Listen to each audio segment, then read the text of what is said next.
नहीं तो आया और गया।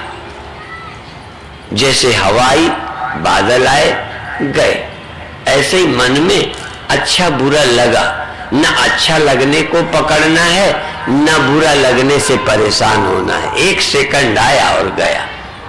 यदि हम अविवेकी होंगे तो उसको पकड़ने की चेष्टा करेंगे, मान को पकड़ेंगे, अपमान से डरेंगे, लाभ को पकड़ेंगे, हानि से डरेंगे।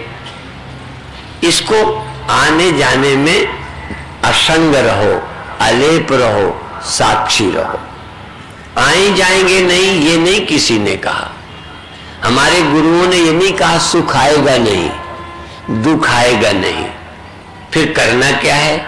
जो नर दुख में दुख नहीं माने।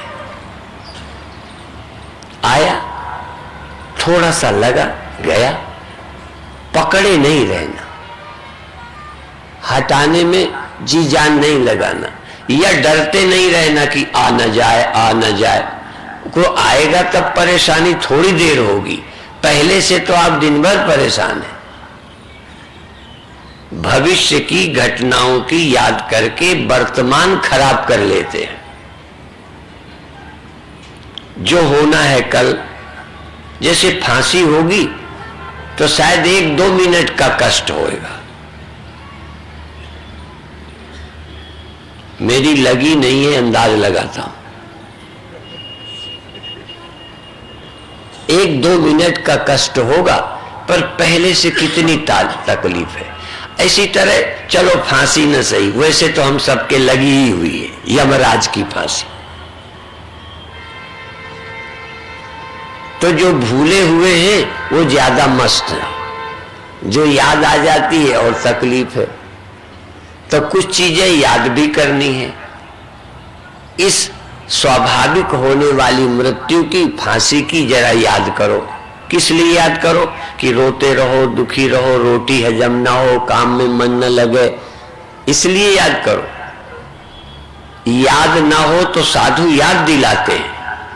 देखो, जिससे तुम्हें दुख होता है उसकी याद दिलाते हैं। ऐसी कोई कथा ही नहीं है जिसमें तुमको दुख होने वाली बातें कही न जाए। धन चला जाएगा, परिवार चला जाएगा, तुम्हारा मृत्यु हो जाएगी, पर साधु का इरादा अलग है।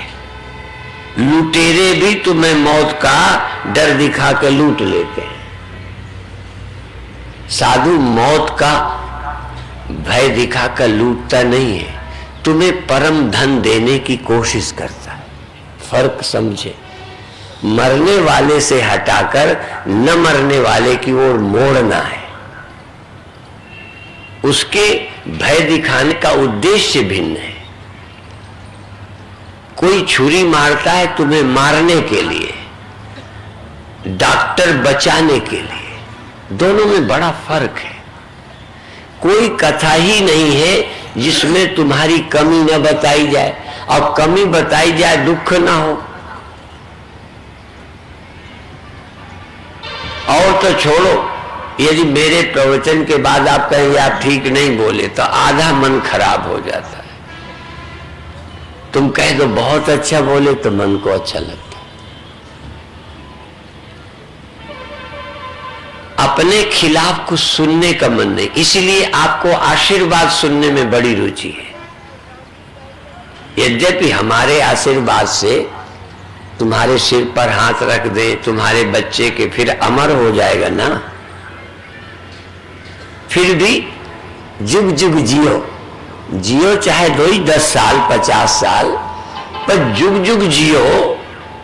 अभी मेरे को भी शुभ कामना की गई थी कि स्वामी जी का स्वास्थ्य ऐसा रहे और हमें उपदेश देते रहे। हमें मालूम है कितने दिन के मेहमान हैं, हम तुम्हारे आशीर्वाद की बधाई देते हैं, पर हमें मालूम है कि किसी का आशीर्वाद लगना नहीं।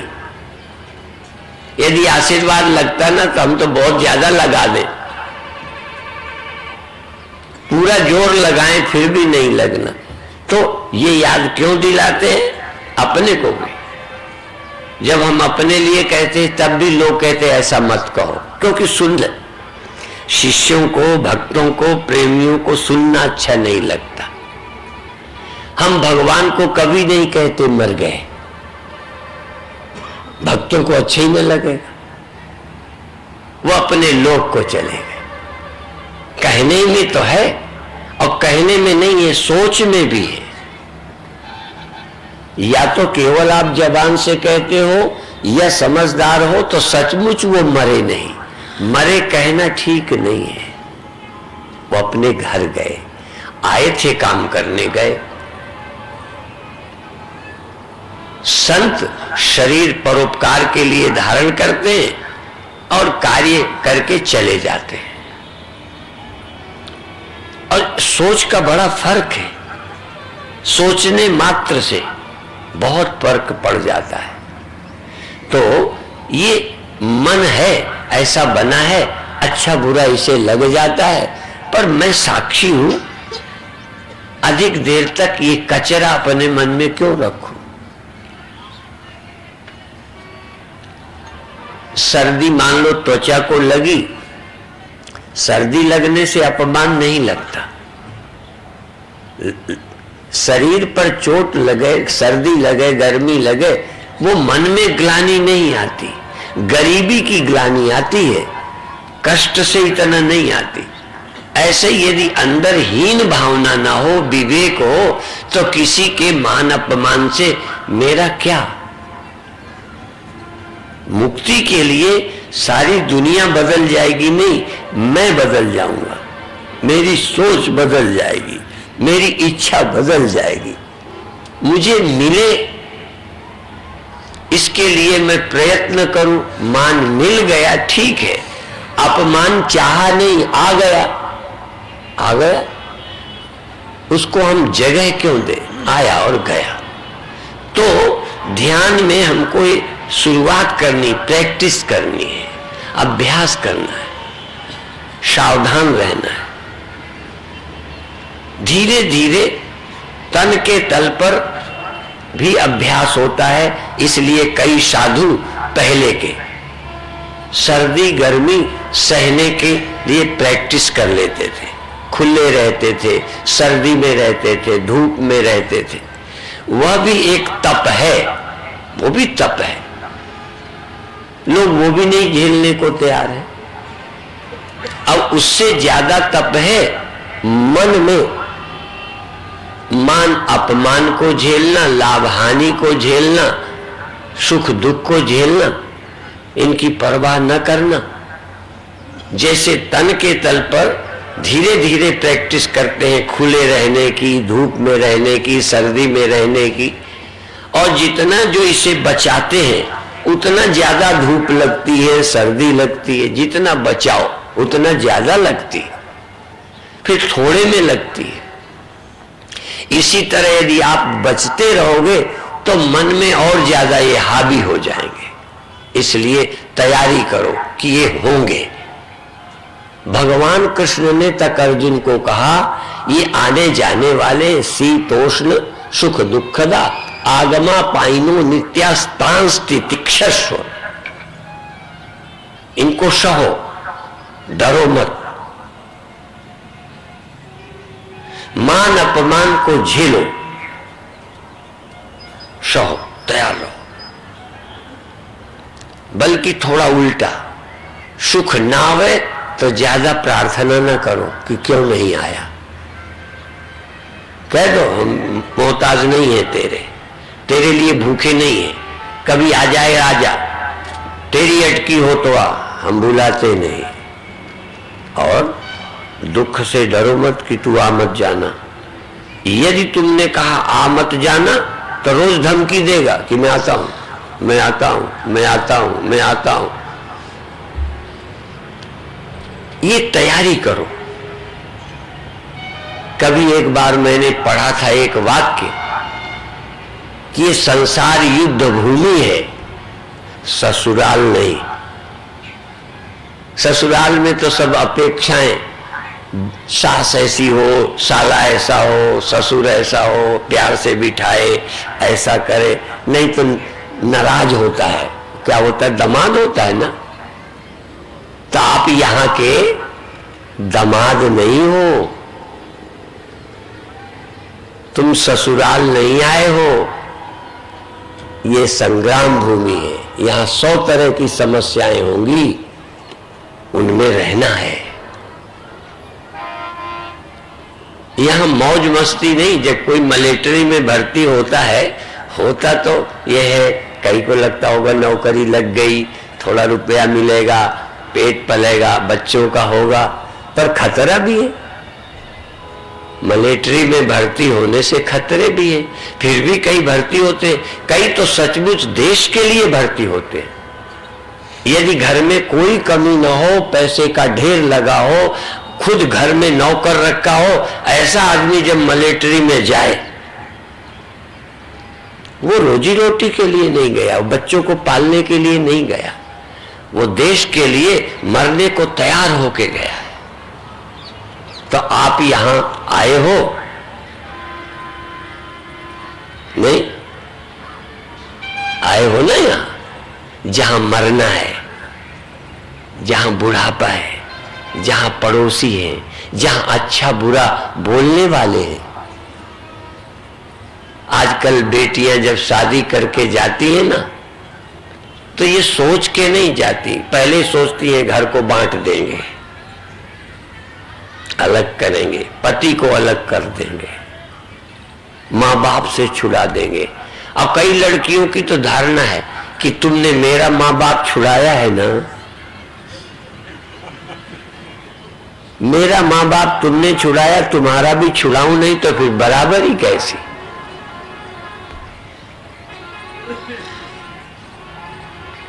और ये फिर कहती है जब से आई कोई ना कोई उपद्रव करते। तो ये उपद्रव करके वो कोई खुद सुखी नहीं होते। हम ये नहीं कहते कि तुम युद्ध करके दुखी होना। वीर आदमी युद्ध में मर करके वीर गति को प्राप्त होता है। फांसी के आर्डर के बाद भी कई का वजन बढ़ता है। तो यहां हम डरपोक बनने की बात नहीं कहते। जो बहुएं लड़ भी जाती हैं, बेटियां लड़ती हैं, वो दुखी होती हैं, खुद भी नरक में ही है, सास ससुर को भी और खुद भी। हमारा ये भाव नहीं है। हमारा भाव ये है कि तुम इस ढंग से कुशलता से लड़ो कि तुम विजय को प्राप्त हो। काम, क्रोध, लोभ, मोह, भय, भय मरने का, हानि का, और डरते रहो मरना आ जाएगा, भय और हानि आ जाएगी। ये सब आएंगे तो तैयारी करो। बस योद्धा का जीवन जियो, योद्धा का। वही योद्धा नहीं होते जो शरीर के स्तर से मरने जाते हैं, जो इस जीवन में प्रतिदिन जो हमारे साथ युद्ध चलता है, दैवासुर संग्राम चलता है, इस संग्राम में हम विजयी हो जाएं। बस विजयी का नाम मुक्ति है। मुक्ति कोई रखी हुई जगह नहीं है। मुक्ति इस निष्ठा का नाम है कि सब आएंगे और हम रहेंगे, मैदान नहीं छोड़ेंगे, ये बने रहे। आंखें नहीं बंद करेंगे, कान नहीं रूंधेंगे, जंगल नहीं जाएंगे, हम यही पटियाला में रहकर सब पर विजय प्राप्त करेंगे। घर बार छोड़ के नहीं, जंगल जाके नहीं। जंगल वो जाए जो वीर नहीं है, कायर है। हाँ? जो लड़के का मरना, बाप का मरना नहीं देख सकते, वो जाए। आप देखने को तैयार रहो, जाने की जरूरत ही नहीं। जो हानि नहीं देख सकते, लाभ ही लाभ देखना चाहते, वो जंगल जाए। जो मान ही मान चाहते हैं, अपमान नहीं झेल सकते, वो घर में न रहे। और तो छोड़ो, राजनीति में भी न जाए। वहां भी क्या क्या होता है। जिसको अपने गड़े मुर्दे उखड़ाने हो ना, वो राजनीति में चला जाए। उसके बाप दादे के भी पन्ने निकाल निकाल के अखबार में आते हैं, रोज पढ़ते ही होंगे। पर इनकी भी चमड़ी गेड़ा की जितनी मजबूत होती है, कुछ भी मारो असर नहीं करता। उससे कम चमड़ी तुम्हारी मजबूत नहीं चाहिए। तुम समझते हो कि वही झेलना पड़ेगा। पत्नी को झेलना पड़े, पति को झेलना पड़े, सास को, ससुर को। अब युद्ध में थोड़ी जाना है, घर ही में युद्ध चलता रहता है। और भी नहीं, हमारे मन के अंदर युद्ध चलता रहता है, वही तो दुखी कर देता है। अंदर अंदर और कौन जाता है? सूचनाएं जाती हैं, ख्याल है और कुछ नहीं। अंदर ख्यालों का ही युद्ध चलता है, अंदर मौत का ख्याल चलता है, बचने की इच्छा चलती है। मुझे मौत नहीं मारती, ये ख्याल नहीं आ रहा। देखो, सहज जो विचार आता है, सहज सहज में देव, सहज में मर जाऊंगा, ये सब छूट जाएंगे, ये ख्याल आता है और ये ख्याल दुख देता है। आपको दुख जब भी देगा, ख्याल ही देगा, विचार ही दुख देते हैं। और मैं नहीं मरता, मेरी हानि नहीं, मेरा लाभ हानि नहीं, मान अपमान नहीं। मेरे मान क्या, अपमान क्या, लाभ क्या, हानि क्या, सुख क्या, दुख क्या। अंदर जाओ तो ये विचार आपको मुक्त कर दे। विचार के द्वारा विचार से लड़ना है। जैसे कांटे से कांटा निकलता है, आपको कांटा लग जाए, आजकल वो सुई कह दो, या कमजोर कांटा, टूट जाने वाला कांटा, न टूटने वाले कांटे से, सुई माने न टूटने वाला कांटा। और कांटा जो टूट गया, अंदर लगा, टूट गया, रह गया, उसको निकालने के लिए एक मजबूत कांटा चाहिए। कंडा क्या बोलते? हाँ, कंडा बोलते। हाँ, मजबूत कंडा, सुई, उससे निकालो। तो विचार का कांटा, चिंतन का कांटा, जो सहज ख्याल आ जाता है, सहज, कांटा लगवाया नहीं जाता। कंडा जो है, आप लोगों ने जान के कभी कंडा लगवाया है? सही बताओ। और निकलवाने का काम जान के नहीं किया, धोखे से किया। देखो, लगता है अचानक, निकालते हो ध्यान से, आपके अंदर भय, चिंता सहज आ जाती है। नहीं आती? मरने का ख्याल, वियोग का ख्याल सहज आता है, वो लाना नहीं पड़ता, एक्सीडेंटली आता है। पर ये कांटा निकालना पुरुषार्थ। मैं नहीं मरूंगा, मरने का कांटा कैसे निकालोगे? वो गुरु बताते हैं, वो ग्रंथ बताते हैं, कथा बताती है कि कैसे निकालो, कैसे सुई चुभाओ कि कांटा निकले, दर्द कम हो। अब आप देखिए कांटा निकालना। उसी के लिए 2 दिन प्रवचन किए कि इंद्रियां और मन और बुद्धि और तुम। भगवान कृष्ण ने बढ़िया ये बताया है, विषयों से परे इंद्रियां हैं, दृश्य से परे इंद्रियां हैं, इंद्रियों से परे मन है। मनसस्तु परा बुद्धि, मन से परे बुद्धि है। बुद्धि रात्मा महान परा, बुद्धि से परे आत्मा है, महान आत्मा परे है। अर्थात तुम इनसे ऊंचे हो, इनसे परे हो। परे माने दूर। जैसे कई जगह बोलते परे हट, बोलते हैं क्या? परे हट, दूर होने का। तो ये तुमसे दूर है, पर तुम्हें दूर नहीं लगते। और एक बात बता दे, बुद्धि में और भौतिकवाद में फर्क है। भौतिक दृष्टि से आपका लड़का बंबई में हो सकता है, आपका पिता बॉम्बे हो सकता है, देश की दृष्टि से दूर है, दूर है, भौतिक दृष्टि से दूर है, पर समझ की दृष्टि से नजदीक है। यदि मेरा व्यक्ति बॉम्बे में या अमेरिका में मरे तो मुझे दुख आ जाएगा, मेरी बुद्धि के लिए नजदीक है। और पटियाला में ही मरे पर मेरा नहीं है।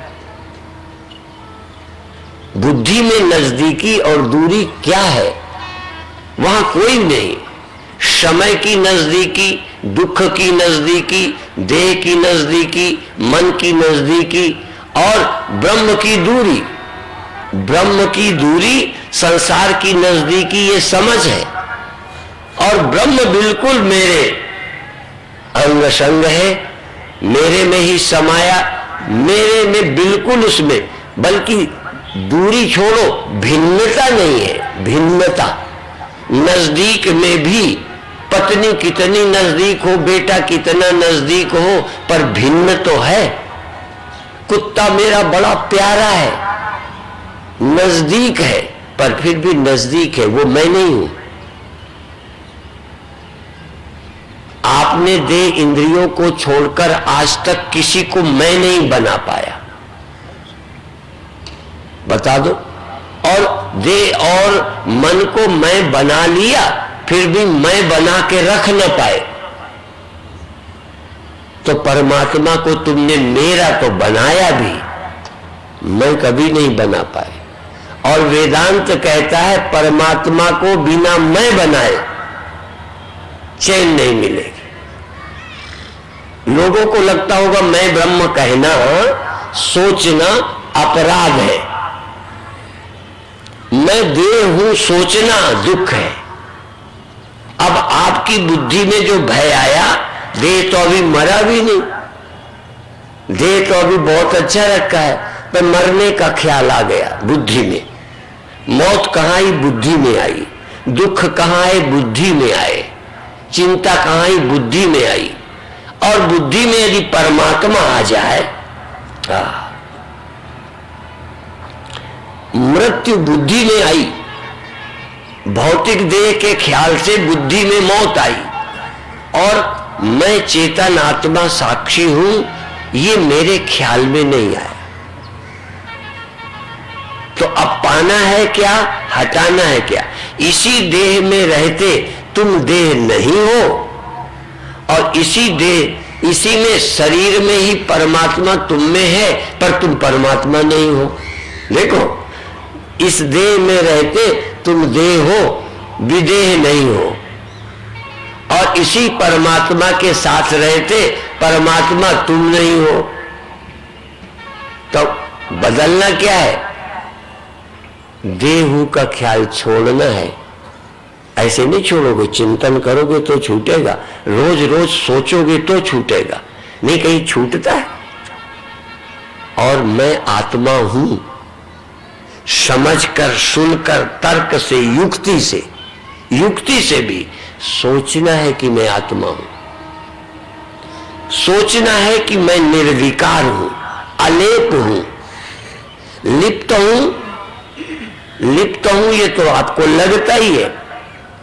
जन्मा हूं ये आपको लगता है, मर जाऊंगा ये आपके ख्याल में उठता रहता है। ये उठाना नहीं, ये तो कांटा एक्सीडेंटली लगते ही रहते हैं, निकाले कैसे? तो ये जो कार्यक्रम है, जन्म मृत्यु का कांटा, मान अपमान का कांटा, लाभ हानि का कांटा निकालना है। कैसे निकालोगे? आत्मा हो ये ख्याल ही सब कांटा निकालेगा। पर मैं आत्मा हूं ये ख्याल आए कैसे? तर्क से, दलीलों से, कि ये नहीं हो। कैसे नहीं हो? दे रोज समझाया। कैसे नहीं हो? मन समझाया। वो उस समझ के द्वारा, समझ आएगी तो कांटा निकलेगा, समझ ही कांटा निकालेगी, और समझ ने ही कांटा चुभा रखा है। अज्ञान जनित बुद्धि, अविद्या जन्य वृत्ति, अविद्या के कारण जो ख्याल उपजे, उसने कांटा चुभो दिया, जन्म मरण का, हानि लाभ का, चिंता का, और असीम को सीमित बना दिया। वो एक शेर मैंने पंजाब में ही सुना था, पूरा याद नहीं जाता, पर कोशिश करता हूं याद आ जाए। इंसान की बदबख्ती, इंसान की बदबख्ती अंदाज से ज्यादा है। कम वक्त खुदा होकर बंदा नजर आता है। आप तो नहीं ये बदबख्ती करते, आप तो ऐसे कम वक्त नहीं हो। कम वक्त खुदा होकर बंदा समझता है, खुदा नहीं समझता, आत्मा नहीं समझता, शरीर समझता है। असीम अनंत निराकार नहीं समझता, ये आकार को मैं कहता है। इसीलिए कहा है बकरे की तरह मैं कहता रहता है। और वही बकरा जब कट जाता है, उसकी वो तांत बनती है ना, फिर वो रुई को धुलने को लगाते, तब कहते कि तू कहता है।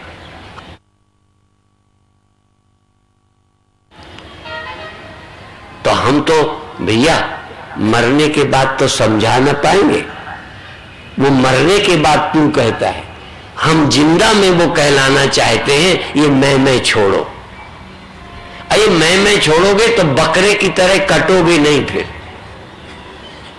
फिर मरोगे नहीं तुम। ये सोचना पड़ेगा। गुरु अपनी सोच देते हैं पर लेने को चाहिए। अच्छा ये बताओ, झूठ नहीं बोलना, सच बोल देना। आज मान लो मैं रुपया दूं तो कौन मूर्ख है जो ले नहीं लेगा? उसको अकल चाहिए क्या? यदि मैं रुपया बांटूं तो उसको बहुत अकल चाहिए क्या? पर मान लो एक विद्यार्थी को जो पढ़ता है, उसी में बीए की, प्राइमरी के लड़के को बीए की समझ देना चाहूं तो ऐसे में झोली में डाल दूं, वो ले जाएगा। जैसे पढ़ाई समझ पढ़ के धीरे धीरे आती है, वो ऐसे नहीं झोली में डाली जाती। ऐसे ही आत्मा हो, ये समझ देना है, पर हाथ में पानी धर के गुरु मंत्र की तरह नहीं देना। ये चुल्लू भर पानी से ये समझ आपको लानी पड़ेगी। लाने के लिए विधि बताएंगे कि आप पहले ये करो, फिर देखो तुम कौन हो। ये तत्वमसि महावाक्य उपनिषद में 9 बार आया है। पुनरुक्ति दोष होता है, बार बार कहना, उसी बात को रिपीट करना, ये दोष माना है। पर ये कहते हैं समझाने के लिए बार बार कि ये तुम नहीं हो, तुम वो हो। और यदि सावधान होगे तो कहते ही कि वो तुम हो। जैसे सभा में कई लोग कहते हैं कि जब आप बोलते हो तब हम वहां पहुंच जाते हैं। बात समझ में आ? वो जो पहुंच जाते हो वही देने का तरीका है। और एक बार जैसे जाते हो फिर समझो, तुम अपनी कमियों का चिंतन मत करो। आखिरी बात, कमियों का चिंतन, कल रात मैंने बताया था, कमियों का चिंतन करूं तो मेरे में तुमसे अधिक है। रामायण में तुलसीदास ने भी कहा कि जो आपन अवगुण मैं कहूं, सबके बताए गुण दोष, फिर नारी के, नर के, राक्षसों के, देवताओं के, पंडितों के और भक्तों, सबके बताए गुण दोष। और अंत में कहते हैं यदि मैं अपने अवगुण बताऊं तो कथा बढ़ जाएगी, किनारे नहीं जा पाऊंगा, किनारा नहीं मिलेगा। अपने अवगुण देखना शुरू करो और बहुत अच्छी तरह दिख जाएंगे। दूसरे के तो देखने पड़ते हैं, अपने मुश्किल से लोगों को, लेकिन अपने आसान है। आपने क्यों पैर छुए, आपने क्यों रुपया चढ़ाया, देखना तो लगेगा दिखाने के लिए। मेरा मन तो नहीं करता था। कभी अंदर टटोलो, क्या अपने से भी छिपा सकोगे? तो यदि अपने में दोष बताऊं तो किनारा नहीं मिलेगा। कल मैंने भरी सभा में कहा था कि कमियों का भंडार हूं, पर वो कमियां हैं कुछ अपना बनाने से। यदि मैं इनको अपना न बनाऊं, परमात्मा के को अपना बनाऊं या परमात्मा से अभिन्नता का स्मरण करूं। शरीर से अभिन्नता आपको लगती है, शरीर से अभिन्नता एक अपना स्वीकार है, आपको मालूम पड़ता है, समझ है कि ये मैं हूं, है ना? परमात्मा वो है। पहले तो दिखे ही नहीं, तो वो ये क्या दिखे? यह वह सिर्फ कहते ही हो, परमात्मा वो है कभी दिखा हो तो कहो। तुम किसी पेड़ को कहो वो है, चंद्रमा वो है, आकाश वो है, जमीन ये है, मकान ये है, दुकान वो है, खेत वहां है, देखे भगवान तुमको कब मिला है? वो क्यों कह दिया? क्या वो कहने के पीछे बेवकूफी नहीं है? अच्छा, ऐसे ही आपने अज्ञानवश किसी को मैं कहना शुरू कर रखा है। किसी को मैं कहना, कोई भी सोचा है, समझा है मैं कौन हूं? कितने बार शरीर रोज छोड़ा। देखो, जिस कमरे को छोड़कर, बाथरूम को छोड़कर मैं रोज बाहर आता हूं, किचन को छोड़कर बाहर आता हूं, और तुम कहो मैं किचन हूं। यदि तुमने आंखें न छोड़ी हो तो कहो। तुमने देह को छोड़कर स्वप्न में न गए हो तो बोलो। तुम घर छोड़कर दुकान गए हो, फिर भी घर को मैं कहे जा रहे हो। कभी सोचो। इसको बुद्धि कहते हैं। बुद्धि ये नहीं कहते कि आपको बहुत गणित आता है। बुद्धि कहते हैं जिस देह को रोज छोड़ा और तुमने स्वप्न देखा, तो देह दृष्टा नहीं है, दृष्टा देह नहीं है। प्रक्रिया ग्रंथों ने बोला, पर हमें समझना है देह दृष्टा नहीं है। यदि देह दृष्टा है तो मैं चाहे चला जाऊं, मैं सो जाऊं, कहीं जाऊं, स्वप्न में जाऊं, मैं जाऊं। देह देखे, खाट को देखे, पत्नी को देखे, बेटा को देखे, घर को देखे। देह तो नहीं गया, देह तो खाट पर पड़ा है। देह क्यों नहीं देखता? इसका मतलब देह दृष्टा नहीं है। मैं देह का भी दृष्टा हूं, देह इंद्रियों के द्वारा बाहर का भी दृष्टा हूं, और मैं ही इनको छोड़कर स्वप्नों का भी, बोलो, स्वप्नों का दृष्टा भी मैं हूं। तो आप अपने को दृष्टा क्यों नहीं मानते? देह क्यों मानते हो?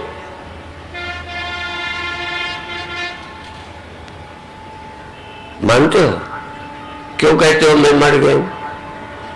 और जबान से कहो। जबान से कहना मना नहीं है, पर यह मान के कहना गलत है। जैसे आपके घर हम ठहरे, आपके घर ठहरे, तो आपके घर को जानता हूं, धोखे से नहीं कहता, बेईमानी से भी नहीं कहता, अज्ञानता से भी नहीं कहता। तुम्हारे घर में ठहरा, तुम्हारे ही बच्चे से या तुमसे ही कहता हूं मेरे कमरे से जरा बैग उठा लाओ, और तुम मेरे से नाराज नहीं होते कि बाबा जी कब्जा कर रहे हो। लड़ाई नहीं करते। क्यों नहीं करते? क्योंकि आपको मालूम है कि स्वामी जी की नीयत साफ है। व्यवहार में कहा है हमारे कमरे से, क्योंकि नहीं कहे तो बैग किस कमरे में ढूंढोगे? तुम भी समझदार, उसमें ठहरे, उसी कमरे को मेरा कहा है, तो मेरा कह दो, मना नहीं है, पर ये समझो कि मेरा नहीं है। यदि मैं घर से जाऊंगा आपके घर से, तब मुझे याद आएगी मेरा कमरा है, मेरे कमरे के गद्दे का क्या हुआ होगा। कई एक पूछने लगा कि महाराज मेरा बैंक में रुपया जमा है, मैं मर जाऊंगा तो क्या होगा? मैंने कहा जो कुछ होना है हो जाएगा, तुम मरो।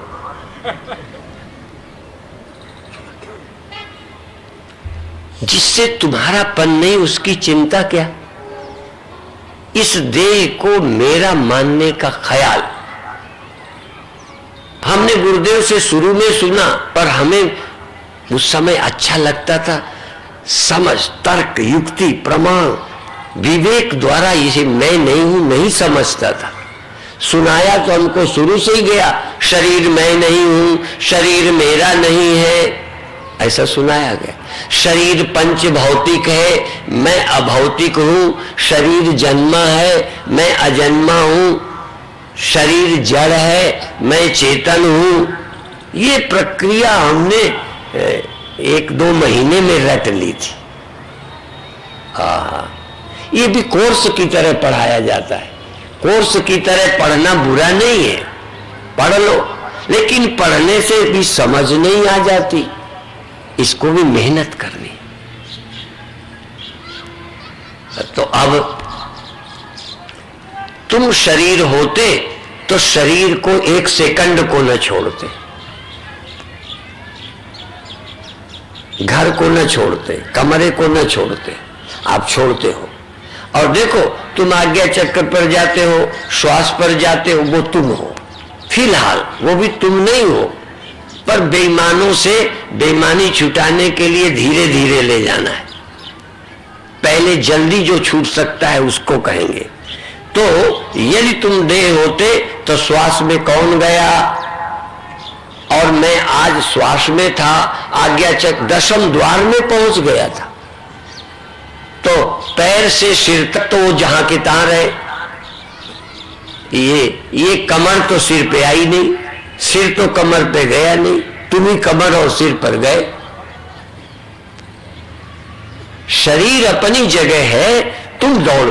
जैसे कमरा नीचे का ऊपर नहीं गया, ऊपर का नीचे नहीं गया, बाथरूम किचन नहीं गया, किचन तुम किचन में गए, बाथरूम में गए, वो अपनी जगह सेट है। तो तुम्हारा ध्यान जाता है, और ध्यान तुम्हारा, तुम ध्यान के भी बाप, ध्यान तुम्हारा जाता है। ध्यान के साथ तुम जहां आशा तहां भाषा, जहां चित्त तहां तुम, तो तुम ध्यान, तो ध्यान तुम हो। ध्यान को मैं कहो, देह को मैं मत कहो, उस चेतनता को मैं कहो, देह को मैं मत कहो। और धीरे धीरे चेतनता तुमसे पैदा होती है, और तुम्हारी धी है, धी चेतनता तुम्हारी धी है, तुम्हारी पुत्री है,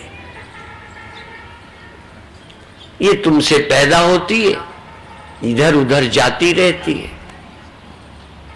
एक ब्रह्मा के साथ कहानी जुड़ी है, बहुत बुरी जुड़ी है, हिंदुओं के लिए कलंक लगता है। कहते हैं सरस्वती ब्रह्मा की पुत्री है, और उन्होंने उसको ही रख लिया।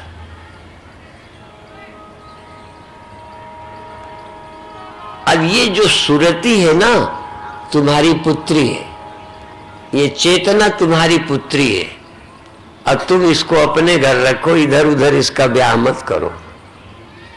यदि और कहीं इसकी सगाई करोगे तो रोते रहोगे, दुखी रहोगे।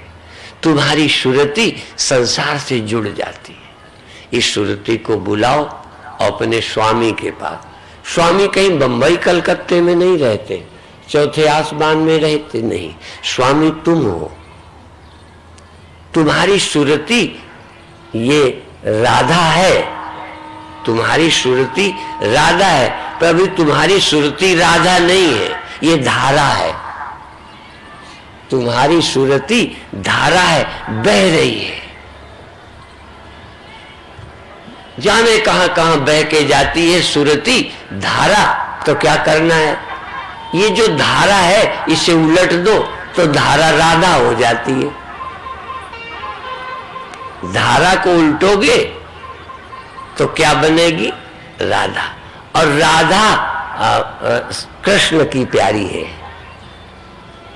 देखो रुक्मिणी प्यारी कितनी हो, और भी तमाम थी, सुना है 16,000 थी, तुम्हारे भी कम नहीं है, पर सब कहीं चली जाएं, कहीं जाएं, पर सुरती तुम्हारी जो है तुमसे प्यार करे, राधा कृष्ण की तरह। सुरती राधा है, तुम कृष्ण हो कृष्ण। तुम्हारी सुरती तुम्हारे साथ रहती है, तुम्हारी राधा तो रहती नहीं। इसीलिए लोग पूछते ये राधा कौन थी कृष्ण की। आज तक तुम्हारी भी बहुत है, दुख सुख ये तमाम वृत्तियां कहां कहां जाती हैं, दिन भर जाती हैं, ये भी तुम्हारी ही है। पर ये जाए तो जाए, तुम्हारी सुरती जो है, राधा न कृष्ण को छोड़े, कृष्ण न राधा को छोड़े, और मरे तो मरने दो। नहीं समझ में आई, सबको किसको किसको रखोगे, सब एक समान नहीं है। बस सुरती चेत चेत, ध्यान, ध्यान तुम्हारे साथ हो। तो अब आप आंख बंद करो, आंख बंद करिए। अब आधा मिनट श्वास लीजिए और फिर बिल्कुल नहीं लीजिए, पर वो समय सबका अलग होगा। मैं भूल जाऊं तो तुम फिर लेने लगना। एक बार बता, आधा मिनट या 15 सेकंड श्वास जल्दी जल्दी फेंको, खींचो, फेंको, खींचो, फेंको, खींचो, फेंको, खींचो। और इसके बाद बिल्कुल 10 सेकंड, 5 सेकंड, जितनी आपकी क्षमता हो, तकलीफ ना हो, प्रसन्नता हो, श्वास लेना छोड़ना बंद करो। जल्दी जल्दी आंख बंद रखो, तेजी से लो और खूब लीजिए, खूब आनंद से, ऑक्सीजन पूरी, होश से सजग रहिए और एकदम रुक जाइए, एकदम स्टॉप, एकदम। चूंकि मुझे टाइम का अंदाज नहीं है कितनी देर, थोड़ी देर रुके रहिए और एकदम फिर लेने लगिए। लेने की शुरुआत आप अलग अलग करिए, बंद करना मेरा मानिए। जब मैं बंद करने को कहूं तब श्वास बंद कर दीजिए, लेने लगिए। आप अपने आप स्वतंत्र हो, क्योंकि बंद करने का समय किसी और को नहीं पता चलता, आपको ही चलेगा। शर्त एक है, तेजी से लो और जब रुको तो उतनी देर रुको जितनी देर शांति रहे, प्रसन्नता रहे, बेचैनी ना हो, अच्छा लगे। बस एक पहचान है, अच्छा लगना। बहुत अच्छे, फिर श्वास लीजिए, फिर रुक जाइए, एकदम स्टॉप, ठहरे रहो, ठहरे रहो, ठहरे। जब आपको अच्छा न लगे फिर छोड़ देना, फिर लेने लगना, फिर लीजिए। ये प्रयोग 10 बार रोज करें, ध्यान लगेगा। 10 बार करें, जोर जोर से, जोर जोर से, जोर जोर से, जोर जोर से लेते रहें, छोड़ते रहें, लेते रहें, होश से, एकाग्रता से, प्रसन्नता से, उत्साह से खूब लीजिए, छोड़िए, लीजिए, छोड़िए, फिर एकदम निष्क्रिय हो जाइए। कोई श्वास नहीं, लेना ही नहीं, स्टॉप। ठहरे रहो, ठहरे रहो, ठहरे रहो। यह श्वास ठहरी रहे, तुम जागते रहो। इतना ख्याल रखो कि रोकने में प्रसन्नता है,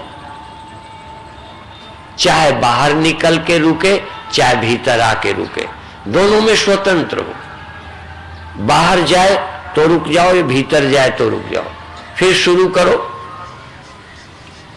बहुत अच्छे, फिर जल्दी जल्दी करो, खूब तेज लो।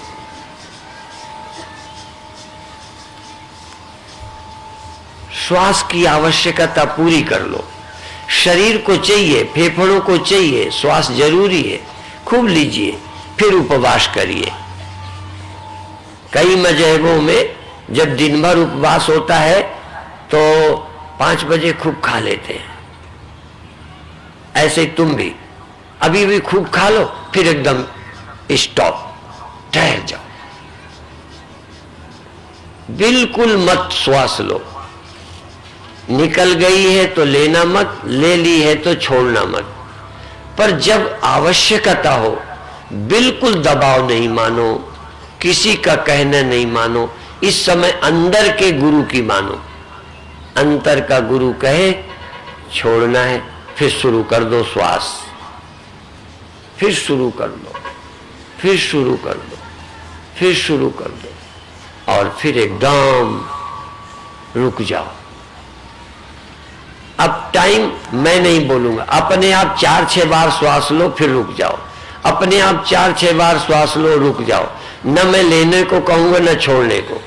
खूब जल्दी जल्दी श्वास लो, छोड़ो, लो, छोड़ो, और एकदम रुक जाओ। अपने आप अंतर की, अंतर साक्षी, अंतर दृष्टा, अंदर चेतन, अंदर आप विराजमान हो।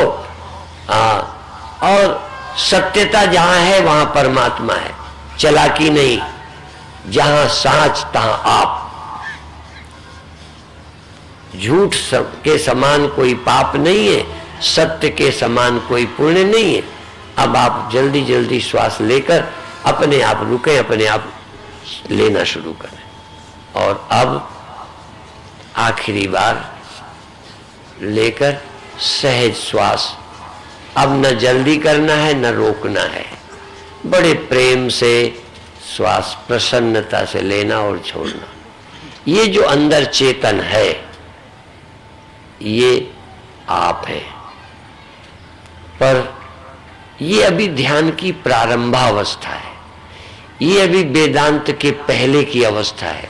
ध्यान वगैरह, चूंकि इससे आप साक्षी हो जाएंगे, इससे आप दृष्टा हो जाएंगे, पर देह के दृष्टा होंगे, मन के साक्षी होंगे, पर सर्वदी साक्षी, सर्वव्यापक एक अंतरात्मा अनुभव नहीं कर पाएंगे।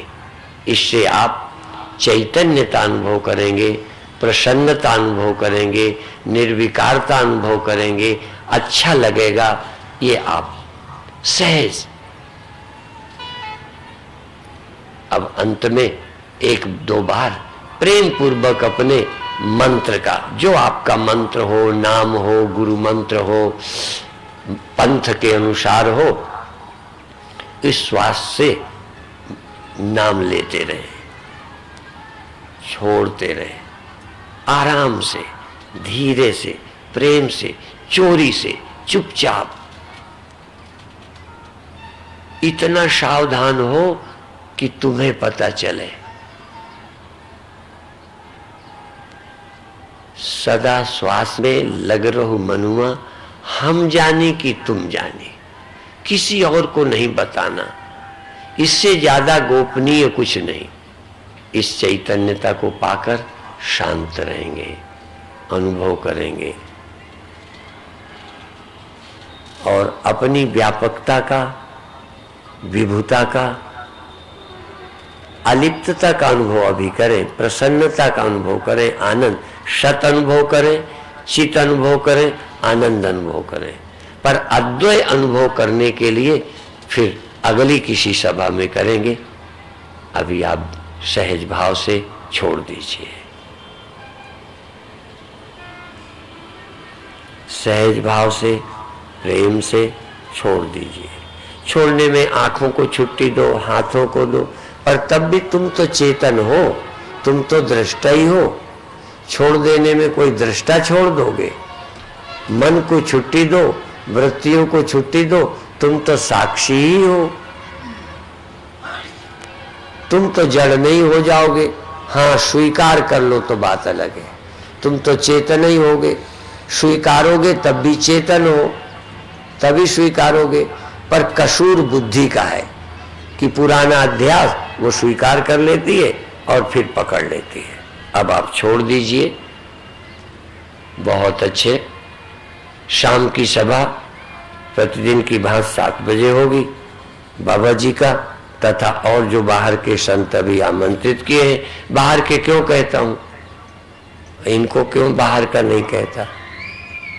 हाँ, बस बस बस यही है। बस ये जैसे तुम्हारा है ऐसे ही हमारा है।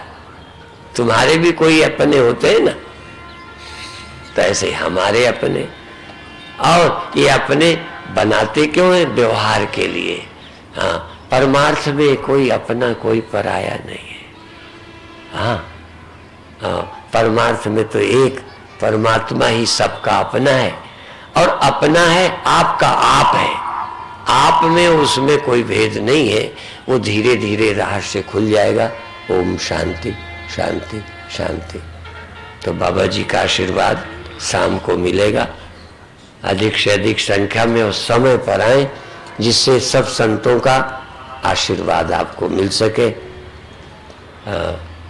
ऐसा अवसर कभी कभी आता है, वैसे तो रोज आता है। मैं बोर्ड देख लेता हूँ ना, बोर्ड से पता चलता है। हमें लगता है हम ही इकट्ठा करते हैं, सब बोर्ड में कितने कितने संत आते हैं, सबके प्रवचन कीर्तन सुनने को मिलते हैं। तो ये भी ऐसे ही एक मंच है, इसको कोई विशेष मत समझना।